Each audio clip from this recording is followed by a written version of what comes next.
Bismillahirrahmanirrahim. Assalamu alaikum. This is Vasant Ali. You are watching my YouTube channel and Facebook account.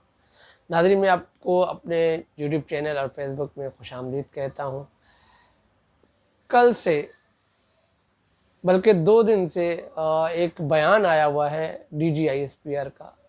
वो क्यों दिया गया, इसके पीछे क्या था, और उसके बाद इमरान खान साहब का रद्द-ए-अमल, बहुत इंतहाई रद्द-ए-अमल जो इमरान खान साहब ने पहली मर्तबा किसी आर्म फोर्स को जवाब दिया है। ये कलेजा सिर्फ इमरान खान साहब रखता है, वो दिलेर है, वो किसी से डरता नहीं है, उसने साबित कर दिया।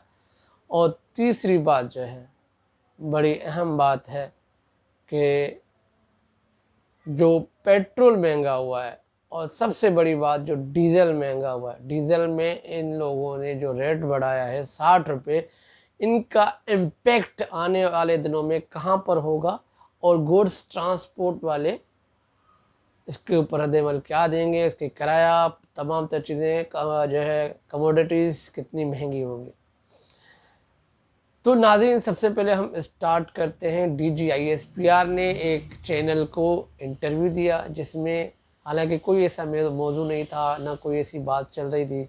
बस इमरान खान साहब ने एक बात कही हुई थी कि पाकिस्तान के साथ साजिश हुई है, अमरीकी साजिश हुई है। तो बात तो सच कर रहा है, एक अमरीका का सेक्रेटरी जो भी है XYZ, वो पाकिस्तान को धमकी दे रहा था। वो इमरान खान को धमकी नहीं दे रहा था, पाकिस्तान को धमकी दे रहा था। हर चैनल पे, नेशनल हो या इंटरनेशनल पे, इंटरव्यू बिल्कुल देता रहा है। और उसके बाद से DGISPR ने एक इंटरव्यू दिया जिसमें कहा कि हमारी जो फाइंडिंग है, फाइंडिंग में ये कॉन्स्पिरेसी कहीं पे भी उसके शवाहिद नहीं मिले, मगर ये पहले ये कह चुके हैं कि हमने ये चीज़ें जो है उसके अंदर लिखी गई हैं, धमकी दी गई हैं, तो ये इंटरफेयर्स है। अब कौन सी डिक्शनरी है DGISPR के साथ, या कौन उनको बता रहा है? एक बड़ा मुक़द्दस इदारा था ये, DGISPR का जो इदारा था वो बड़ा मुक़द्दस था, मगर आज एक शख्स की अना की वजह से आज वो मुक़द्दस इदारा जो है वो अवाम की ज़द में है। और आर्मी चीफ ये कहता रहा कि हमारी ताकत अवाम है, मगर इस वक्त अवाम महंगाई की चक्की में पिस रही है। तो ये तो साफ ज़ाहिर होगा कि अवाम आपके साथ नहीं है, और इम्पोर्टेड हुकूमत के साथ भी नहीं है, ये मुल्क के साथ। ISPR ने एक चैनल पे इंटरव्यू देने के बाद जब इमरान खान साहब ने उसका रद्द-ए-अमल दिया, और असद उमर साहब और शीरीन मदारी बहुत अहम जवाब दिया। अब इमरान खान साहब ने इसको जवाब ये दिया, नाज़रीन बहुत सुनने वाली बात, कोई ऐसा प्राइम मिनिस्टर नहीं होगा जो अपनी डर, मतलब कि इस ताकतवर जो है, ये लोग हैं, बड़े ताकतवर लोग हैं, जहाँ पे वो चीफ इलेक्शन भी खुद हैं, चीफ जस्टिस भी खुद हैं, और सदर भी खुद हैं, तमाम तर ओहदे उस शख्स के पास हैं, और उसी के इदारे को इमरान खान साहब क्या जवाब दे रहे हैं, ये बहुत सुनने वाली बात है। इमरान खान साहब कह रहे हैं कि ये DGISPR तयन करेगा कि ये कॉन्स्पिरेसी हुई है या मुदाखलत हुई है, कौन करेगा। हमने तो सिर्फ ये कहा है कि सुप्रीम कोर्ट के इदारे को ये कहा जाए कि आप एक कमीशन बनाएं, और उसके ऊपर जो है ना, जो भी फैसला आएगा हम उसको मानेंगे। अब DGISPR बार बार इस चीज़ पे अड़ा हुआ है और इमरान खान साहब की बात को रद्द कर रहा है, मतलब वो अपोनेंट हो रहा है। जाहिर बात है, इमरान खान भी अपनी एक हैसियत रखते हैं, अहमियत रखते हैं, जिसका उसने जवाब दिया, बहुत ही अहम जवाब दिया। अब पता लग जाएगा कि अब फ़ौज इमरान खान के साथ क्या करने वाली है, आने वाले दिनों में पता लगेगा। मगर ये जो जवाब दिया है, टिक्का के जवाब इमरान खान साहब ने DGISPR को जवाब दिया, फिर दूसरे दिन जो है दूसरे चैनल पे आके फिर उसकी जो है वजाहत दी। आप अंदाज़ा लगाएं, ये DGISPR का इदारा है या सियासी अखाड़ा है, ये समझ और सोच से बालातर है। इस टाइम आवाम महंगाई की चक्की में पिस रही है, और आपने रिजीम चेंज ऑपरेशन में आप किसी को रोक तो नहीं सके और सपोर्ट भी नहीं कर सके कि एक prime minister sitting prime minister बार बार ये कह रहा है कि आप न्यूट्रल ना रहे, इसमें पाकिस्तान को नुकसान होगा। आपने अपने मफादात देखे, ना अवाम के मफादात देखे, ना मुल्क के मफादात देखे। अपने मफादात में ऐसे लोगों को लेकर आए जिनके ऊपर करप्शन चार्जेस हैं, जिसके ऊपर अवाम के पैसे के चार्जेस हैं, अवाम के पैसे खाए हुए इन लोगों ने। आपने उन्हीं लोगों को लेकर आके उन्हीं को मुसल्लत किया।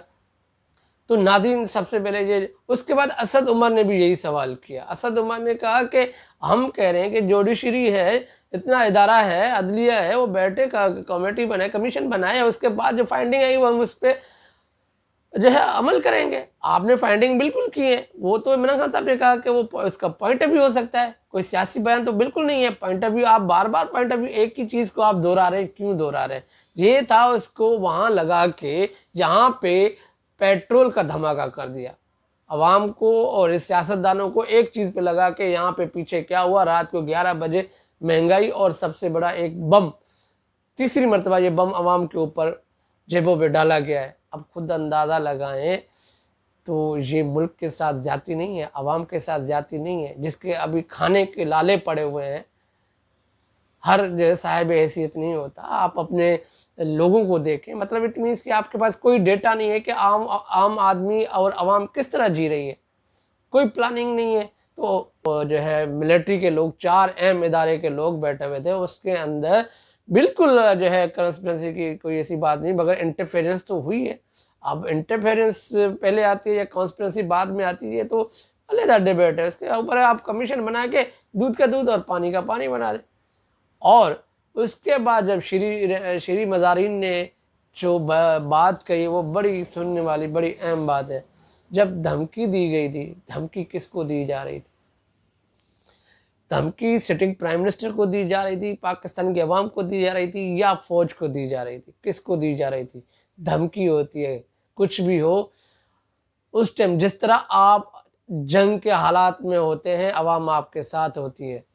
इस तरह अमेरिका अगर धमकी दे रहा है, उसका सेक्रेटरी धमकी दे रहा है, तो आपने इमरान खान के साथ खड़ा होना था, ना कि इमरान खान से दूर होना था। आपने अपने मफादात को या अमेरिका के सामने आपने घुटने टेक दिए, तो आप अंदाज़ा लगाएं आने वाली युद्ध को मैसेज क्या दे रहे हैं आप। जो 65 और 71 की आप बात करते हैं, मिली नगमे गाए जाते हैं और नौजवानों का खून गर्म किया जाता है इस बात पे कि हम जो है ये जंग, फलां जंग हम जीत चुके हैं। तो इनका मैसेज और इनकी तमाम तर चीज़ें अब कंट्रोवर्शियल बन गई हैं। अब एक फ़ौजी या एक मिलिट्री का अगर कोई बयान देता है तो अब कोई भरोसा नहीं करता, कोई यकीन नहीं करता। इस टाइम जो मिलिट्री डिपार्टमेंट है वो ट्रुथलेस हो चुका है अवाम के सामने, क्योंकि ऐसे लोग दोबारा लेकर आए जिसके बारे में यही लोग कहते हैं कि फलां करप्ट है, फलां करप्ट है, उसकी ये चीज़ें हैं, और उसको मीडिया के लोगों को वो डेटा दी जाती थी कि यार इसके बारे में आप ये कहें, इसके बारे में ये कहें। डीजल सबसे ज़्यादा क्यों महंगा किया गया? अब नाज़रीन, ये समझने वाली बात है, डीजल महंगा नहीं होना चाहिए था। इमरान खान साहब ने हमेशा डीजल को नीचे रखा, ऊपर नहीं रखा। जरदारी साहब ने डीजल को हमेशा ऊपर रखा था, क्योंकि जरदारी ने जिस तरह की महंगाई की थी वो देखने और समझने वाली, जो उस दौर के अंदर थे तो उनकी चीखें निकल चुकी थी। और अभी जो डीजल की जो है ना 60 रुपये, एकदम 60 रुपये, न 20 न 30 न 40, 60 रुपये बढ़ा दिए हैं। अब अंदाज़ा लगाएं जो गुड्स ट्रांसपोर्ट में चीज़ें आती हैं उनका रेट कहाँ जाएगा। ये नाजरीन ऐसा इन्फ्लेशन है कि ये पाकिस्तान के साथ, अवाम के साथ इतनी ज़्यादती हो चुकी है कि ये आने वाली चीज़ें आने वाले दिनों में आपके हाथ में भी नहीं आएंगी। जहाँ पे हमारी क्या बढ़ेगी? आटा बढ़ेगा, घी बढ़ेगा, जो बाहर से चीज़ें आ रही होती हैं, जैसे एक जगह से दूसरे शहर में जाती हैं, तो जब डीजल महंगा हो उसके साथ किराया महंगा हो जाता है, तमाम तर चीज़ें महंगी हो जाती हैं। तो आप अंदाज़ा लगाएं तो आवाम कहाँ जाए। तो एक बड़ी बात है, डीजल को इनको कम रखना था बकौल पेट्रोल के। अब डीजल क्यों इतना महंगा किया? کوئی ان سے پوچھے مفتاح اسماعیل سے کہ آپ نے سبسڈی تو پیٹرول پہ زیادہ دی ہوئی تھی، پیٹرول آپ نے ڈیزل کے اوپر 60 روپے بڑھا دیے ہیں۔ ناظرین 60 روپے، آپ اندازہ لگائیں تو یہ آنے والے سبسڈی کا جو تعین ہے وہ کیسے کریں گے؟ یہ جو بجٹ دیا گیا ہے پیٹرول یہ اور مزید ہوگا، 300 پلس چلا جائے گا۔ تو ہاں بہت بہتر ہوں اور پاکستان کے لیے بہتر ہوں۔ ہم چاہ رہے ہیں کہ جس طرح ملٹری ہمارا ایک شان ہے، ہماری شان ہے، ہم ہمیشہ شان سمجھتے تھے، ہم کہتے تھے دنیا کی نمبر 1 فوج ہے، دنیا کی نمبر 1 انٹیلیجنس ہے، ہمارے پاس طاقت ہے۔ تو ناظرین اس کے ساتھ کھلواڑ ہم ہونے نہیں دیں گے، کوئی بھی ہو۔ ہمارے جو شہداء ہیں ان کی جانیں قربان ہوئی ہیں، ملک کے لیے قربان ہوئی ہیں، جو LOC پہ بیٹھے ہوئے ہیں ان کے ساتھ جو ناجائزیاں ہو رہی ہیں صرف 4 لوگوں کی، ایک شخص کی انا کی وجہ سے۔ 6 لاکھ کی فوج ہے اور 6 لاکھ جو ہے وہ پس رہے ہیں صرف ایک شخص کی وجہ سے، ان کی کریڈیبلٹی پہ سوالات اٹھائے جا رہے ہیں۔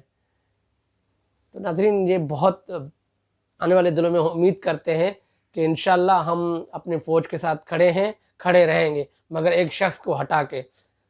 یہ عوام کا سوال ہے۔ بہت شکریہ، اللہ حافظ۔